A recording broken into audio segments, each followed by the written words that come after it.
सगळ्यांनाच सप्रेम जय गुरु माणिक. तर माझ्या चॅनलमध्ये तुमचं स्वागत आहे. आणि आम्ही फिरायला आलो आमच्या गावातल्या महादेव मंदिरात.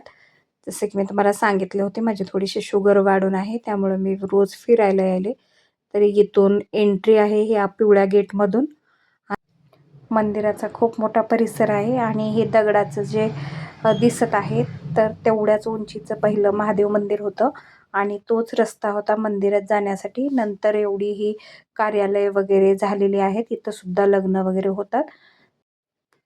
आणि ही जी पांढऱ्या साईडच्या रूम असलेल्या उघड खांबी दिसते, तर तिथं लग्नाचा स्वयंपाक केला जातो. आहे मेन महादेव मंदिर आहे, इकडं गणपती मंदिर आणि ह्या इकडे भवानीचा रस्ता आहे, म्हणजे देवीचं मंदिर आहे तिकडं. तर आम्ही मंदिरामध्ये आलो होतो.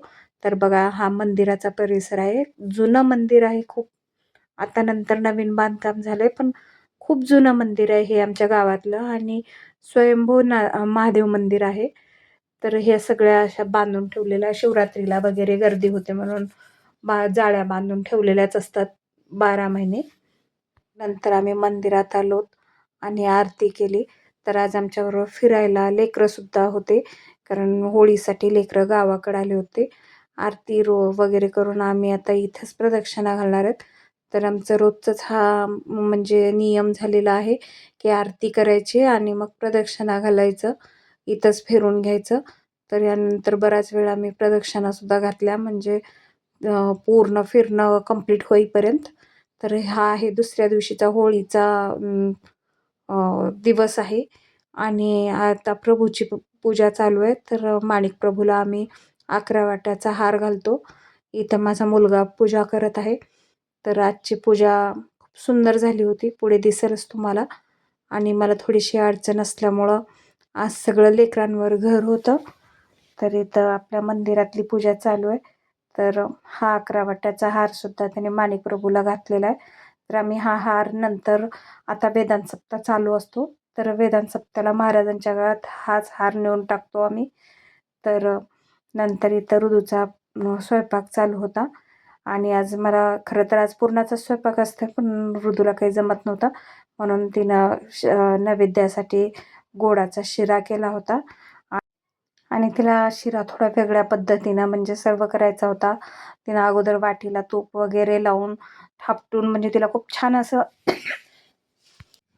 असं करायचं होतं, म्हणजे ड्रायफ्रूट्स वगैरे टाकून. आता तिनं ते टाकायली होती, पण थोडंसं गरम असल्यामुळे पडलं नाही आणि तो शिराही थोडासा पातळ वाटत होता मला, त्यामुळं तिला काही व्यवस्थित टाकता आलं नाही.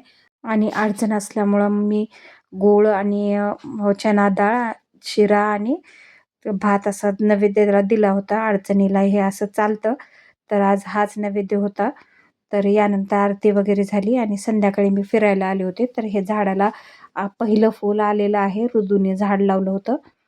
यानंतर आपल्या मंदिरात रोज संध्याकाळी आरती होते आणि आपल्या गल्लीतले सगळेच लोक आरतीला आवर्जून येतात.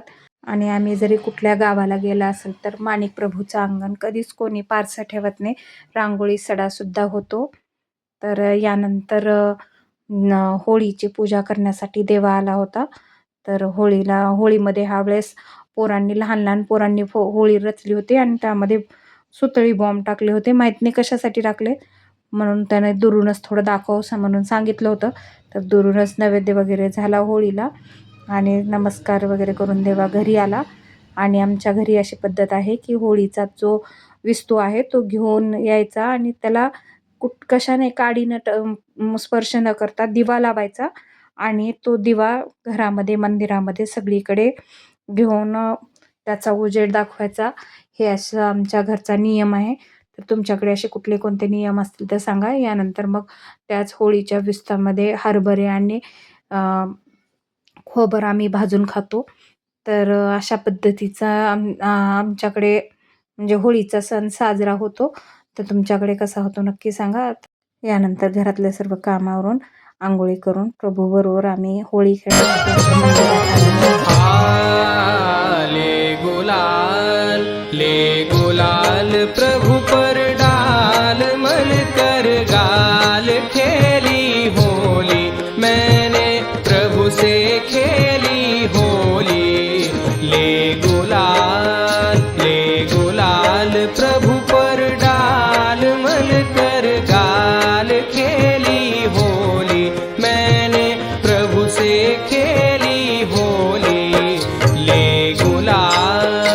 ये गुलाल प्रभु पर डाल मल कर गाल खेली होली मैंने प्रभु से खेली होली ये गुलाल।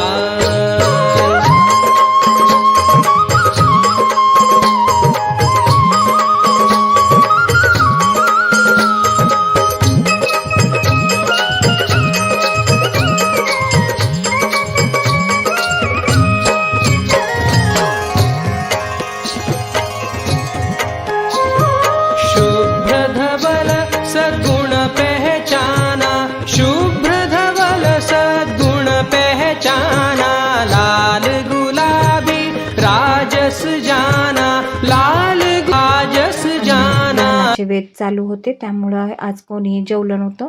नंतर ग्रहण सुटल्यानंतर खिचडी वगैरे केली आणि मग जेवण सगळं आवरून घेतलेलं आहे.